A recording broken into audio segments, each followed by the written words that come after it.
Zion's banner. It's good to be able to be with you. Shout out to Brother Steve. Our sister Slam is going to be in and out because she's got something exciting going on. Dr. Tim McGrew. So I'm glad when she's able to be here. Shout out to Jack Ryan. It's good to be able to have him here too tonight. And I know there'll be others jumping in throughout the program. And we had a good crowd yesterday. So I'm terribly excited about all of that. Now, I want to go ahead and do something tonight. I want to welcome the new patrons. There's at least 3 of them. I don't know why that's not showing, but that's okay. Wow. That's interesting. We Paul McCartney. We have Nate Lawrence. And we have, now there's at least one other person here. Paul Patai. So I'm really excited about those new patrons. And it's good to have them here as part of the team. So I wanted to say a shout out. They will be included in the rolling credits for next time. But I have not had a chance to update those. They're files, and I have to kind of redo them all. And so I need to go ahead and do that. In the meantime, let me do a shout out to some of the people involved in tonight's.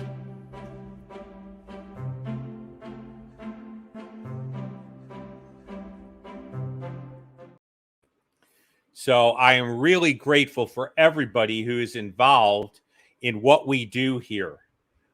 And so those are just a few of the names. Actually, Paul was on that list. I need to update with the 2 others. I am really excited.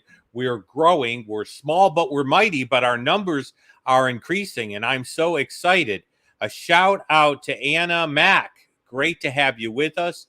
And Rebecca, it's great to have you with us too. So I'm excited. The crowd is coming, and we're getting all set. And that's wonderful. And I hear Paul is listening, so that is great. Thank you, Nate, for going ahead and shooting that Patreon up. We will be doing some incredible things, increasing levels, doing other things, offering merch. And Nate also points out that we are involved with Chosen People Ministries, and there's the link there. And he did a great job of putting that together. Let's get started tonight. We're going to be talking about the trespass offering and communion. Who knew that they went together? But yet there's some overriding principles that tie them together. And so let's just start by introducing the main slide. What is sinning against God's emblems? What does the trespass offering teach us? And so we're going to be looking at Leviticus 5 and then drawing some principles related to the instruction that Paul gives in terms of the trespass offering. Now, the first thing we need to do is to start discussing the trespass offering itself. And so we're going to start doing that.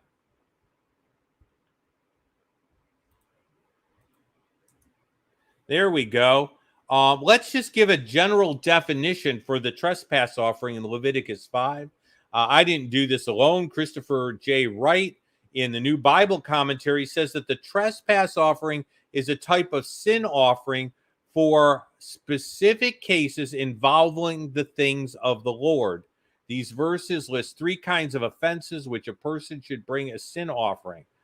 So it's a sin offering, but it's not. It's more. It's directed towards violating the things of the Lord, or that's why I use the term emblems of the Lord. And so it's a unique offering. A greetings to Elizabeth Hoffman. Hang around, and if you're visiting and you're here and you find this at all interesting, please hit the subscribe button. I'd love to go ahead and see someone else on the team and someone else subscribe. So that would be great. Let me throw this up. And if someone commits a trespass against the Lord's property, remember the tabernacle, sacred things, or accidental defilement, that's what we're dealing with here. Now, I want to leave this up so that I can read the Bible verse at the beginning of this chapter, the first 3 verses. If someone sins in the hearing of the utterance of an oath and is a witness, whether he has seen or known of the matter, if he does not tell, he bears guilt. And if someone touches an unclean thing, whether it is the carcass of an unclean beast or the carcass of unclean livestock or the carcass of unclean creeping things, and he is unaware of it, he shall also be unclean and guilty. And if he touches human uncleanness, whatever uncleanness with which that man be defiled, and he is unaware of it, when he realizes it, he shall be guilty.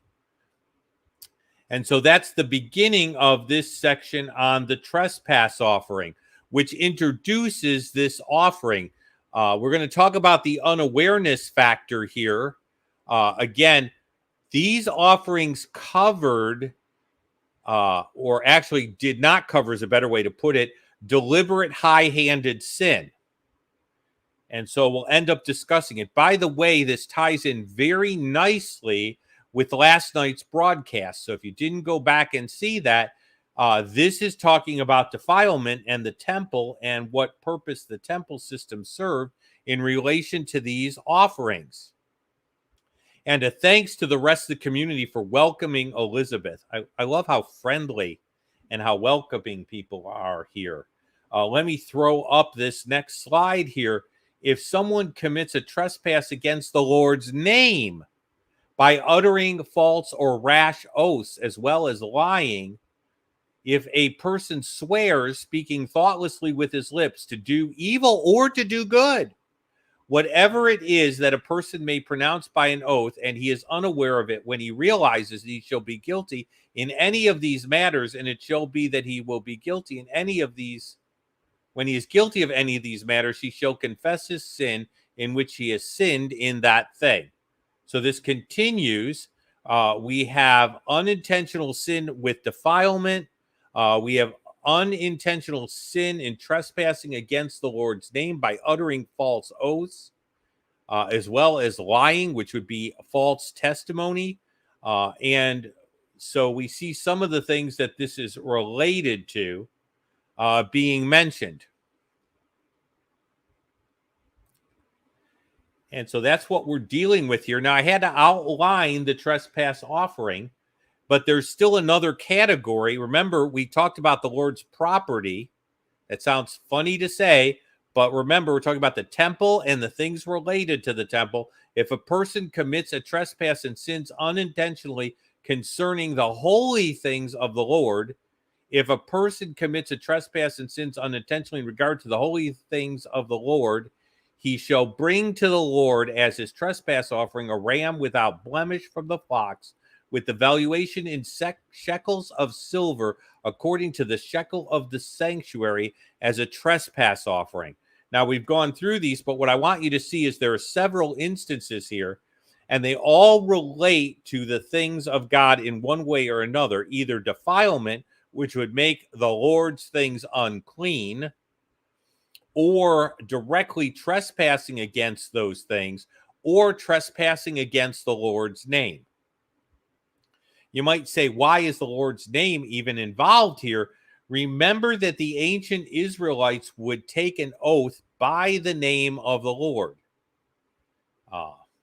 In fact, that is the very reason that the Hebrew vowels for the 4-consonant name of God were not written down and were not recited by the average Israelite. And so the word Jehovah is the voweling of the word Adonai with the consonants that form those 4 consonants anglicized, because there is no J in Hebrew, and that's where we get the word Jehovah. And so that's where that comes from. So the word Jehovah was actually a word that came from not wanting to speak God's name in vain. But what you need to understand is that God's name was invoked in ancient oaths. And so if I gave an oath, I was invoking God as a witness, and then I did not follow through on that oath, or it was rash, I have then diminished the honor of God's name. Now, I jumped here but I want you to see that shekels of silver were required. Now, that was actually restitution.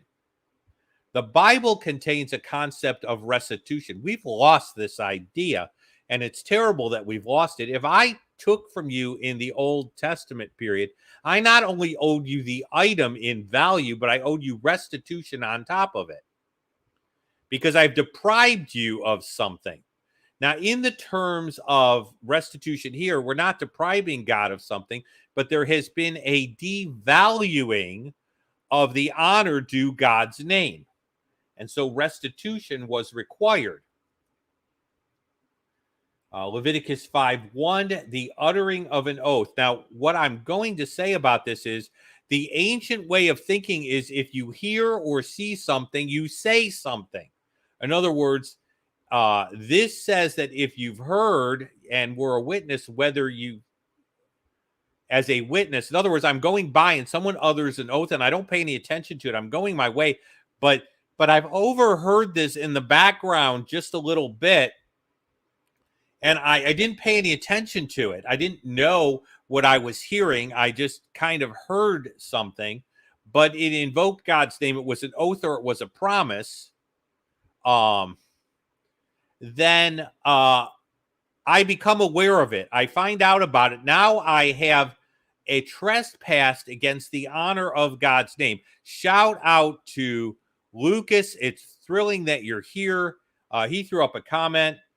Jews would actually invoke the tetragrammaton as part of the oath. Yes, they would. And that's why this becomes terribly important. Now, why would they do this? Because when I take an oath, I am invoking the authority of something greater than myself. In other words, I'm saying, by the authority of this greater thing that I'm invoking, I promise to do this. I am creating a witness against myself if I don't do it, and I'm choosing an authority that is greater than me. So something greater than me is holding me accountable. And so for the ancient Israelite, the greatest thing that could hold them accountable was God. He's the greatest authority that they could appeal to hold them accountable. The purpose of an oath is to hold me accountable to tell the truth. I haven't gone through oaths very much, but Jesus says, let your yes be yes and your no be no, because we don't really need something to force us to tell the truth. At least we shouldn't, as believers, need something to force us to tell the truth. And we shouldn't be such liars that everyone doubts our word. And so that's kind of what this is about. But the point here is if I become aware of this, I am now accountable for it. I can't just pass it by. If you see something, you have to say something. So that's where we're at. For those who have to pop out or leave, I understand. You can always go back and listen to it. That's the beauty of YouTube. So pick up where you left off. You can always do that. And it was great whenever people can drop in. Now, let's talk about Israel and the unique situation that this sort of creates. Israel is a theocracy, a worshiping community before God. The citizens were not allowed to just passively tolerate sin because it would endanger the whole community. The covenant between God and Israel is corporate. This is why Israel ends up getting exiled to Babylon, because one or two people could put the whole community is in danger of being judged. Now, think back to your Bible, and you probably remember the story of Achan, who stole forbidden things, and then Israel lost a battle, and men were slaughtered because this is a corporate covenant. This is distinctly different than the way we're used to thinking. But I will let you know that Revelation talks about churches' lampstands being removed.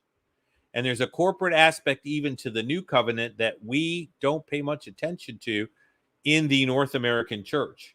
For Israel, they needed to go ahead and clear the sin among them because the whole community was endangered by it. And that's important to note.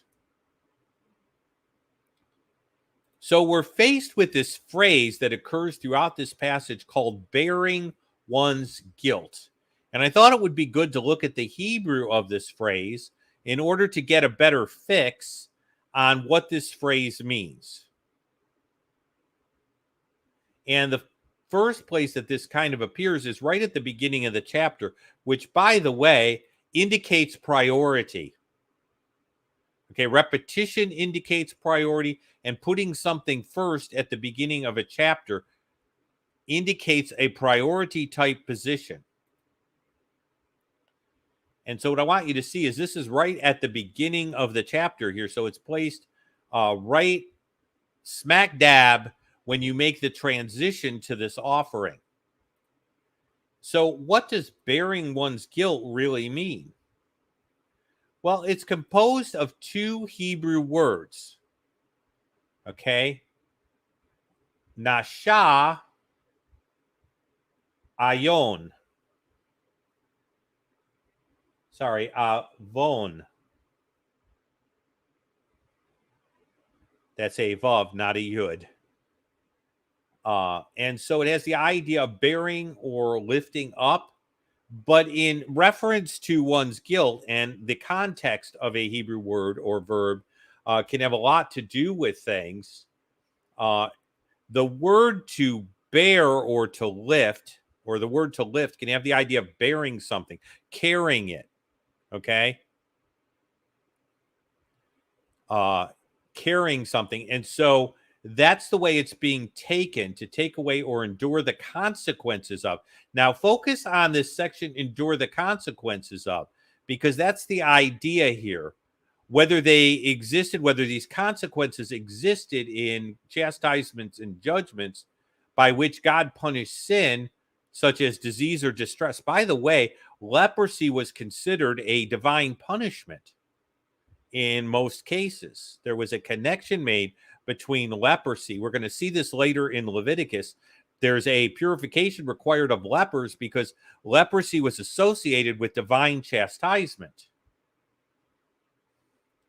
And because of the way leprosy had characteristics that sin has characteristics of, and was kind of an emblem of defilement.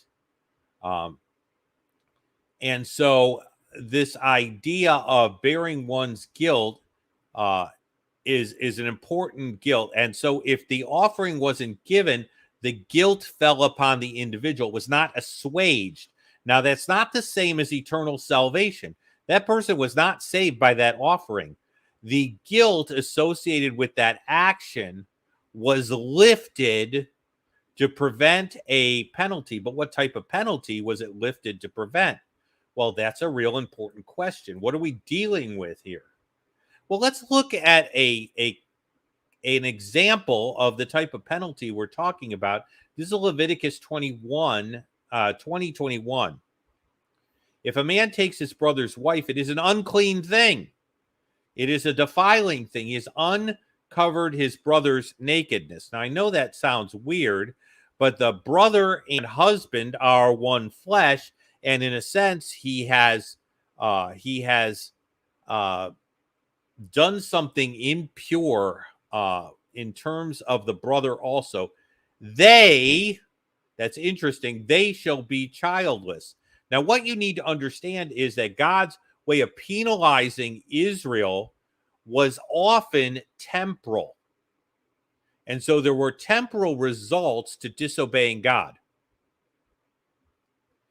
And Lucas jumped in here with another good example. Okay. People could end up being cursed with leprosy. And Gehazi is an example of that.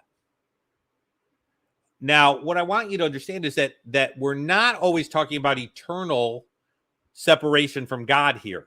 This chastisements that worked out in the law often, or at least part of the time, were temporal. This is why the disciples say to Jesus, "Who sinned that this man should be born blind?" Because in their mind, there was a connection between sin and certain results. Now, that isn't always the case. And Jesus said, "You've got it wrong. This person was born blind so that the works of God or the glory of God may be manifest. There is no sin that is causing this man's blindness.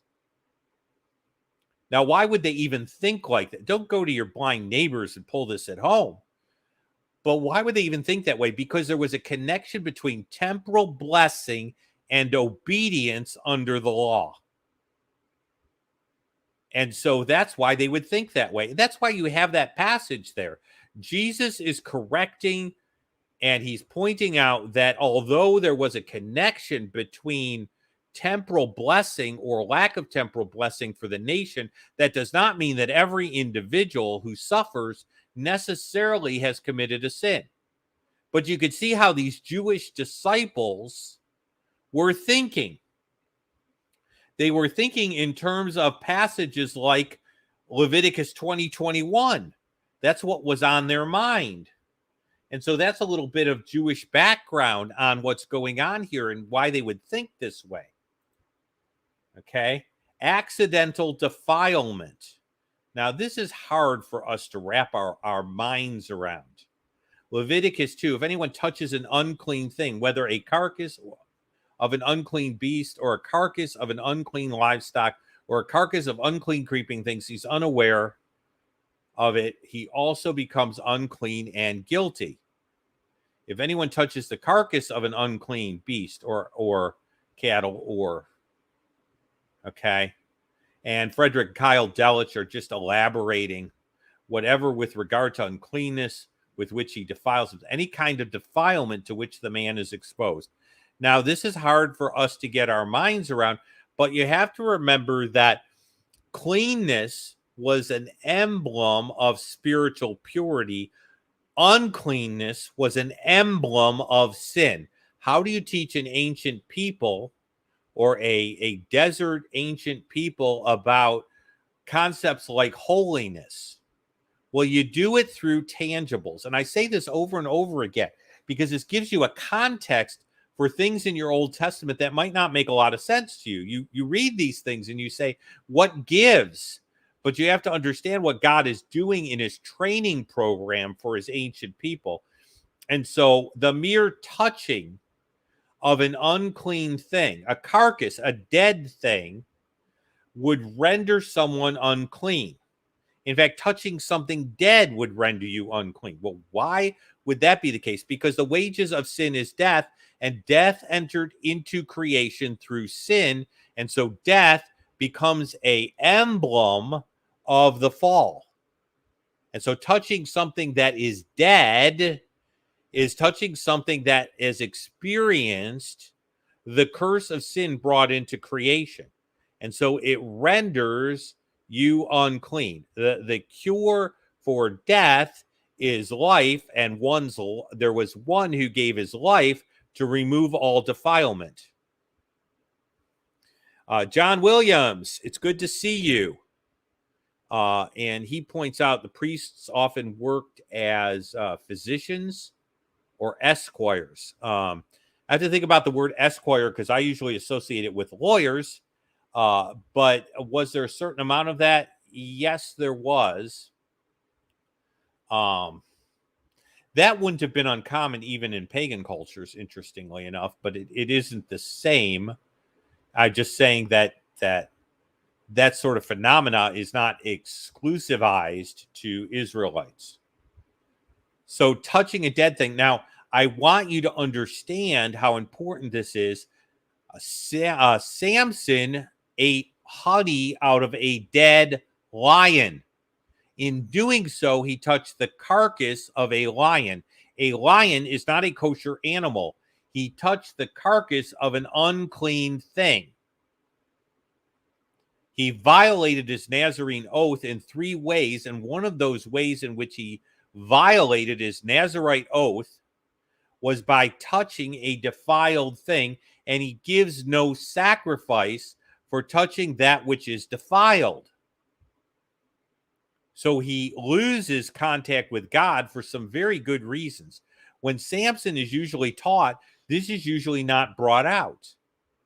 The relationship between his Nazarite vow and his 3 violations of that vow with the third violation being the cutting of the hair, is the reason why the Spirit of the Lord no longer enabled him.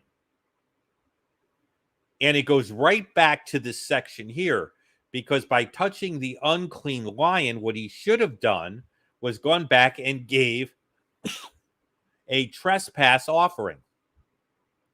But he does not do that. So there's a section of Kyle and Dellis that is explaining this. Now, could I just go around and willy-nilly go, in your face, God, I'm going to go ahead and touch unclean things because I just want to be a rebellious Israelite and not follow your covenant at all? Well, that's not true. It has to be accidental. And Kyle and Dellich point this out in their incredible commentary on the Old Testament, volume 1, page 528. We are dealing with unintentional sin, not in your face, I'm going to do this anyway. Now, while Samson getting involved with a Philistine woman is both foolish and really unacceptable, his eating honey out of the carcass of the lion is because he was extremely hungry and he didn't think about it. And so that was unintentional. His choice of getting involved was intentional, and that's problematic. Sleeping with the enemy is not a great idea. So let's talk about pure and undefiled. Why did I bring that up? Because the idea of defilement is not something restricted to the Old Testament. James 1:27 says, pure and undefiled religion before God and the Father is this, to visit orphans and widows in trouble and to keep oneself unspotted from sin. I don't think the and is there.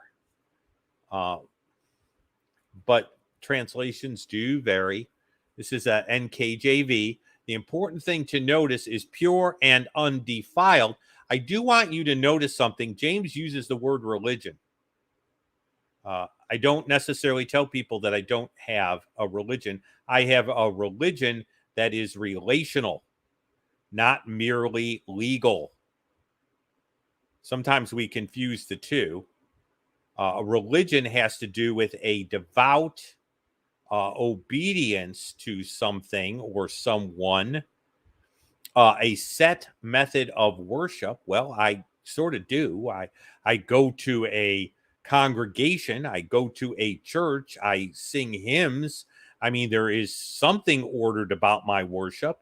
But the point is that James is differentiating defiled religion and impure religion from undefiled religion and pure, unpure religion. The word that James uses in the Greek, and let me go over here, is just this word with what's called an alpha negative. So if I want to go ahead and negativize a Greek word, I stick an A in front of it.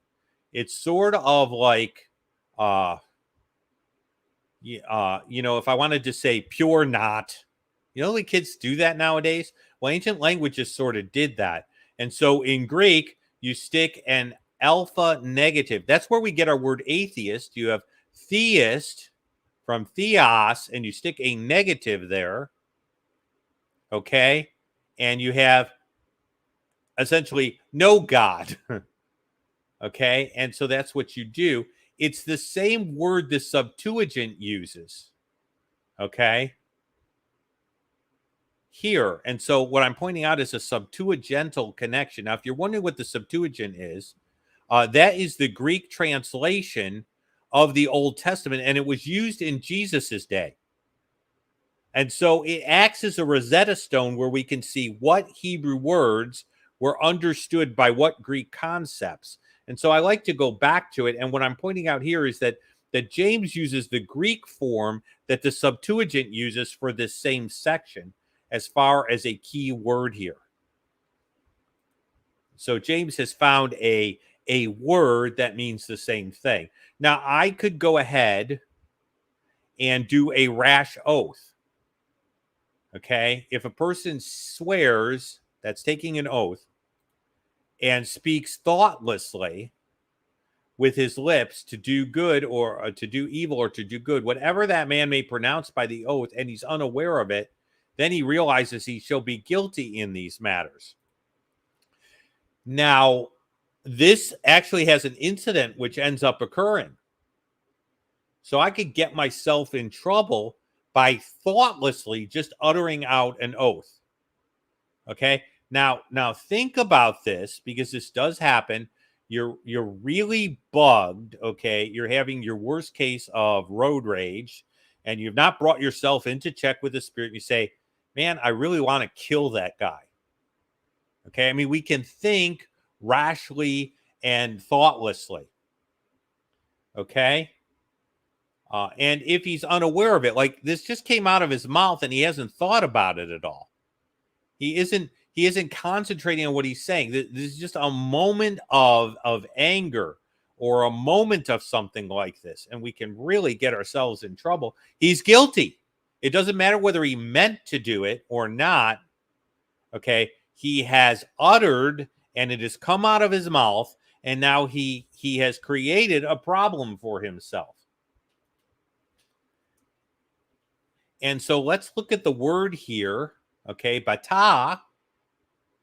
Okay, and it means to vociferate angrily or to pronounce unadvisedly. This is Strong's, actually, but it's James Strong's Concise Dictionary of the Words in the Greek Testament. It's also a resource in Logos. He has just shot his mouth off. He has not engaged his brain. Okay, and his mouth just shot off. And now he is guilty in these matters, and he needs to take care of it. You don't just walk away. Sorry about that. Bounce back. Okay, let's look at a case of this, because this really did happen here. Japheth made a vow to the Lord, saying, if indeed you deliver the people of Ammon into my hands, then it will be whatever comes out of my door, my house, to meet me when I return in peace from the people of Ammon shall surely be the Lord's. And I will offer it up as a burnt offering. So Jephthah advanced toward the people of Ammon to fight against them, and the Lord delivered them into his hands, and he defeated them at Aroah as far as Minneth, 20 cities, to Abel Keramim, with great slaughter. Thus the people of Ammon were subdued before the children of Israel. When Ammon came to his house at Mitzpah, there was his daughter coming out to meet him with timbrels and dancing, and she was his only child. Beside her, he had neither son nor daughter. And it came to pass, when he saw her, he tore his clothes and said, alas, my daughter, you have brought me very low. You are among those who trouble me, for I have given my word to the Lord and cannot go back on it. Now, this is a clear case of a unthought through, rash oath where Ammon goes ahead and he states something to the Lord. When I come back from this, if you will give me victory, whatever comes out to greet me. This is ill-advised. Okay, he didn't know what was going to happen and who would come out. Comment here, who did he expect to come out? I don't know. He's just letting it hang out. He's just shooting his mouth off, trying to gather the Lord's favor. I will return an offering to you out of gratefulness. But he states that in such a way that there's a problem here. And he basically tells his daughter that I've made this oath, and now there's a problem here. So Jephthah succeeds, but at a cost. Now, there's a question about what ends up happening to Jephthah's daughter. I mean, does he really have to kill his daughter and offer on an altar? Human sacrifice was not something that God required of the Israelites. So the Bible dictionary by Lexham has an article on Jephthah's vow by John D. Barry. And he says when Jephthah succeeds against the Amorites, he returns home and is met by his only child, his daughter. Consenting to her plight, she asks for 2 months to mourn her virginity on the mountain before the sacrifice. Jephthah's daughter may have been sacrificed to a life of celibacy if she was actually offered as a burnt offering. This becomes a solitary instance of an Israelite human sacrifice forbidden by Deuteronomic law. And so there's something in Deuteronomy that gives us the impression that this would not have been her sacrificing her life on the altar and it would have been a human sacrifice, but rather she is giving her life to the Lord permanently to serve, and thus she does not have the expectation of a family, kind of a permanent Nazirite vow, which would have included her celibacy. And so she requests time to mourn with her girlfriend, so to speak, because she will never be married. She will never enjoy a family. And so that is the end of that. Jephthah had no sons, and so his daughter is his only living relative. And that's basically what ends up happening here. The commentary by John Barry, you can take it or leave it, but I think his point about the law in Deuteronomy not being for human sacrifice is a very valid point to make and helpful. So let's talk about what this means. I mean, how do we apply this? These parts of Leviticus seem so far removed from us, so unapplicable to us. And yet there are principles that have a lot of meaning for us and that are very applicable to us. And so we need to ask the question in order to get the answer. Well, Israel had ordinances and we have ordinances. And our ordinances are terribly important too. Well, let's talk about ordinances. Now, let's talk about what a ordinance is. Okay. We need to understand what an ordinance is. Now, I do see some comments here, and we can get to those at the end because we're getting near the applicational section for us. An ordinance is a symbolic or ceremonial act that is to be perpetuated that has spiritual significance. So now you know the three parts of what makes something an ordinance. The things we usually think of in terms of an ordinance are baptism and the Lord's Supper. Some will refer to it as the Eucharist. But that sounds okay. I'm a little bit more of a Protestant than that kind of. The Lord's Supper, communion is another term used. Okay, because it's a ceremony by which we enjoy hopefully a sense of the Lord's presence or communion. And so let's go to some instructions that Paul gives us here. Paul is giving instructions to the Corinthian church, which had serious problems. You know a church has serious problems when Paul has to write 2 letters. Let's see his instructions. I received from the Lord that which I delivered to you, that the Lord Jesus, on the same night in which he was betrayed, took bread. And when he'd given thanks, he broke it. Take this and eat this. This is my body, which was broken for you. Do this in remembrance of me. In the same manner, he took the cup, saying, this is the cup of the new covenant in my blood. This do as often as you drink it in remembrance of me.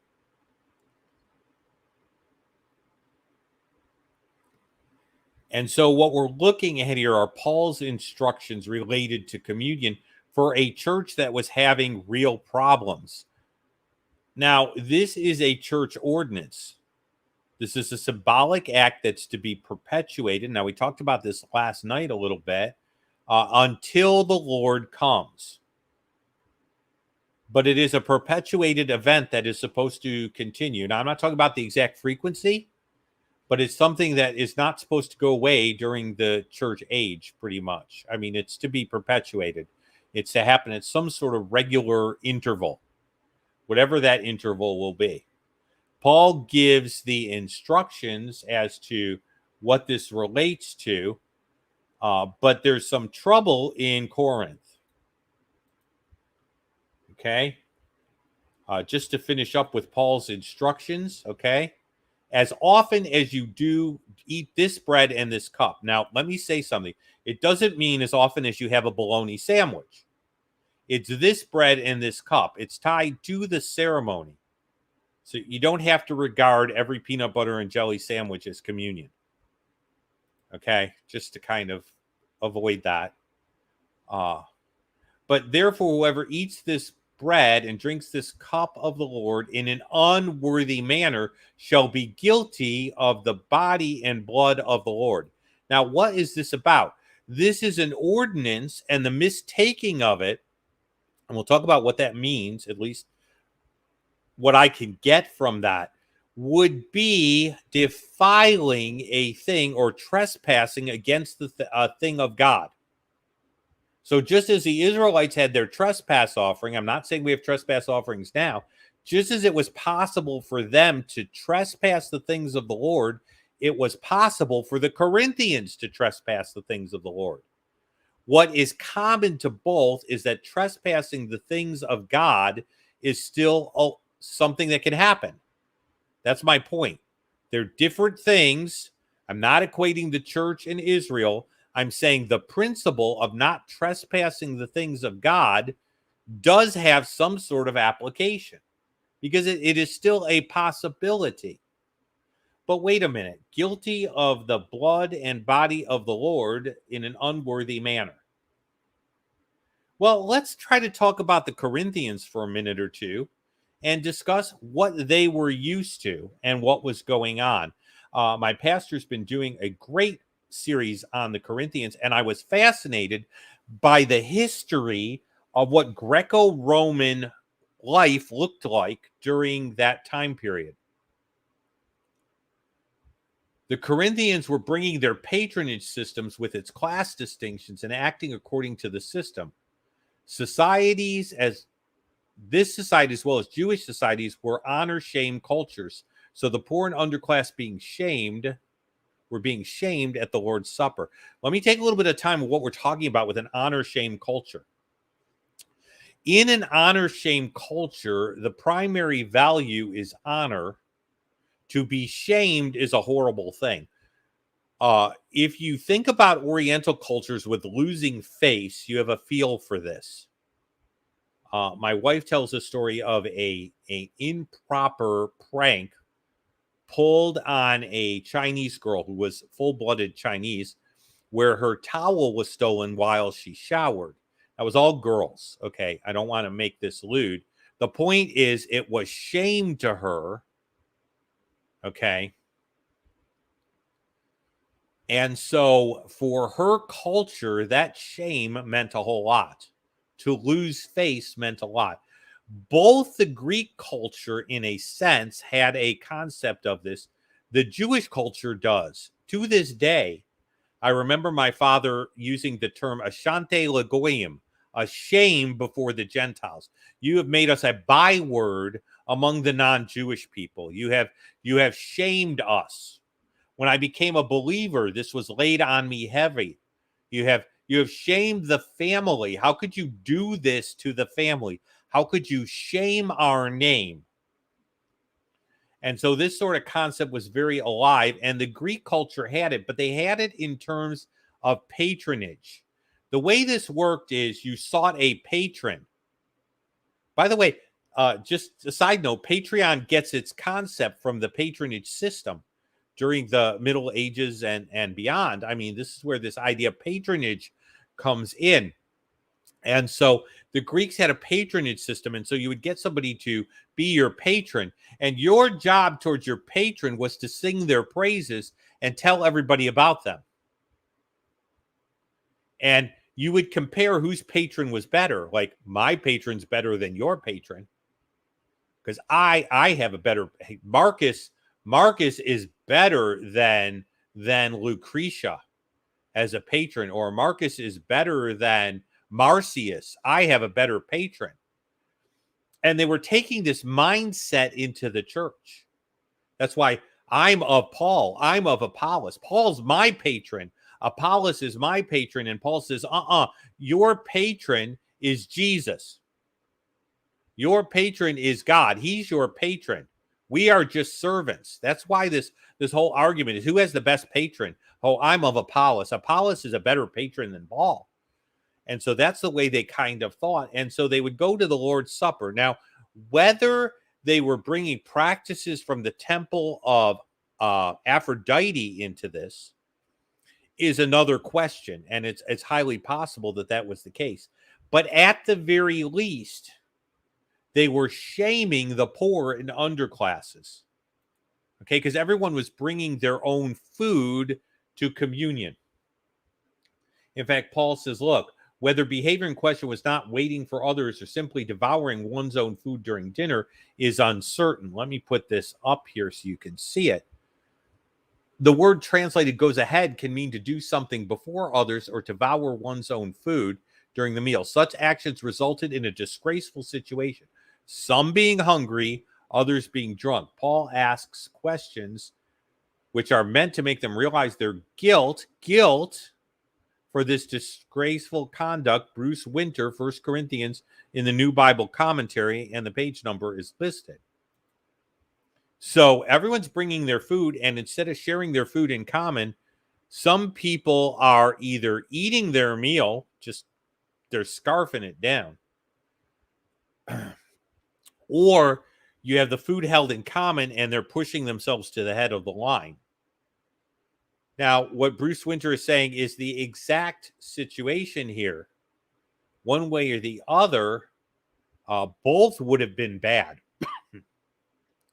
The result is unequal distribution of food, so that the poor are in the kitchen not getting food, and the wealthier upper class Corinthians here are gorging themselves and getting drunk. Now, whether they were doing other things while getting drunk is questionable, but that's what was going on here. They were defiling or dishonoring an emblem of God, an ordinance. And so this behavior is not acceptable. And they're guilty of disgraceful conduct. So this really does have some carryover, not in the sense of needing a trespass offering, but in the sense of transgressing against an emblem of the Lord or an ordinance. So let's draw some conclusions here. Okay. Jesus delivers us from trespasses against God's name and emblems. That's where you need to leave tonight. Let me say a few other things. Dishonoring the body and blood of the Lord is not primarily, although it may be secondarily, about an unbeliever who happens to be there. Now, I would encourage an unbeliever not to go ahead and partake of communion because it has no meaning for him and it accomplishes nothing for him, whether or not he's violating the body and blood of the Lord. He is certainly doing himself no favors, and he is certainly gaining no position with God at all. Communion doesn't give that to you. And so he's gaining nothing, and it really is not to his advantage and maybe to his disadvantage. It is not about you being sinlessly perfect. I know churches, do not argue that you should not reflect yourself. And if there's something you need to take care of, and it is on your conscience, it may be best for you to abstain from communion and take care of business. You know, whoever knows he has something against his brother, let him leave his gift at the altar and go and be reconciled to his brother. I mean, that's clear teaching. But the idea I have to be sinlessly perfect or paid up or confessed up to take communion, I think we need to be careful of that. That's not the primary concern of Paul. And so I think that's kind of important, that we don't go ahead and make this something that it was not necessarily when Paul taught it. And so that's kind of where I want to go with that. Certainly, if you have something against your brother, it's better that you experience God's presence through his forgiveness before you attempt to experience some sense of God's presence through communion. But that's probably not Paul's primary concern with the Corinthians. His primary concern is with them dishonoring an emblem of God or an ordinance, and dishonoring it by their conduct being inconsistent with the very message of the gospel that the ground before the cross is level. And so your patronage systems here, as you know them as Corinthians, don't belong here. This is not a proper place for these things. So that's where tonight brings us. But I hope you're excited by the clear connection here. Israel had ordinances. We have ordinances. Let's look into some of the comments and questions.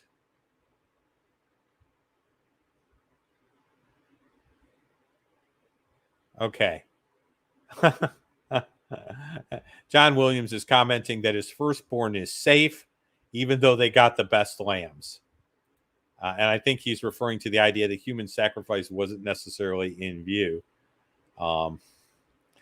Redemption could have to do with redemption of an animal offered. You could redeem an animal, and you could redeem a person who had been offered to God for service. And he's referring to the fact that in Jephthah's case, that probably is the mechanism used. Okay.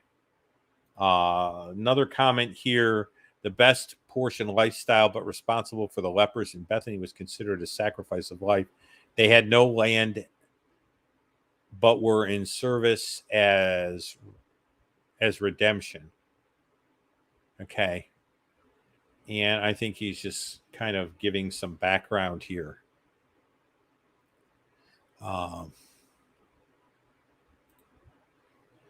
And there's a comment there. Jephthah confuses me. It's called an uncontrolled man gets foisted on his own. Well, let's just say an uncontrolled man just gets foisted. He does himself harm. Jephthah was hot-tempered, and there were a few other problems in Jephthah's background, and he just got ahead of himself. He was not an individual that was controlled, and so that ends up haunting him. So that's kind of where that's at. We know about leprosy. Elizabeth may not still be here, but if she was, she likes the pointing out of the corporate aspect because we're so egocentric in our interpretation. Yes, we often are. I really appreciate that comment, Elizabeth. If you watch this later, you'll see me appreciating that comment.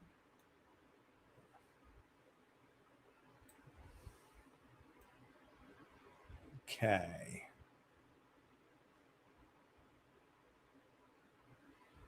And the rest of you guys are just great in welcoming people, and that's what I see here. Having a little trouble with my throat, so we are at the end of things for tonight. Now, I need to make a few comments about next Thursday, because I don't know if you're aware of it. I don't think it's true for our Aussie brothers and sisters as far as Thanksgiving, but in the U.S. here, we have Thanksgiving next Thursday. I will be enjoying the settling in of a Thanksgiving meal, so there will be no broadcast on Thursday. I hope to do a broadcast on Wednesday, but I understand that many of you will have family, and our family's coming in the time between Christmas and New Year's. And so if you are with family, enjoy your family. This is on YouTube. You can always go back and listen to it. It's very important to create memories. It's very important to be in relationship with your family. So I encourage you to go ahead and do that. Elizabeth Hoffman, thank you for your encouragement. All you guys are encouraging, but that's the first time that I've had the joy of hearing encouragement from Elizabeth Hoffman. So I'm going to enjoy that. Just understand that Thursday is off. Wednesday, be checking Facebook and YouTube, and we'll be putting something together. And if that should change and family situation should change, I will let you know. But Thursday will definitely not be a program. So it's turkey. Enjoy the turkey, enjoy the stuffing, and go for it. Nate has thrown up the things again. There you go. That's important because if you're not part of Patreon, this is another way I get information to folks. So I encourage you to go ahead and subscribe to that because I put up notices on Patreon and on there. And so it's a good way to get info. Okay, well, we have had a great time, and I have really enjoyed being with you folks. And so I'm going to Erev Tov and then take something for this tickle here. But it has been great having all of you, the new folks. It's been great having new folks. And then some folks that I haven't seen a lot of. So I'm going to go ahead and say Erev Tov and be blessed and see you soon.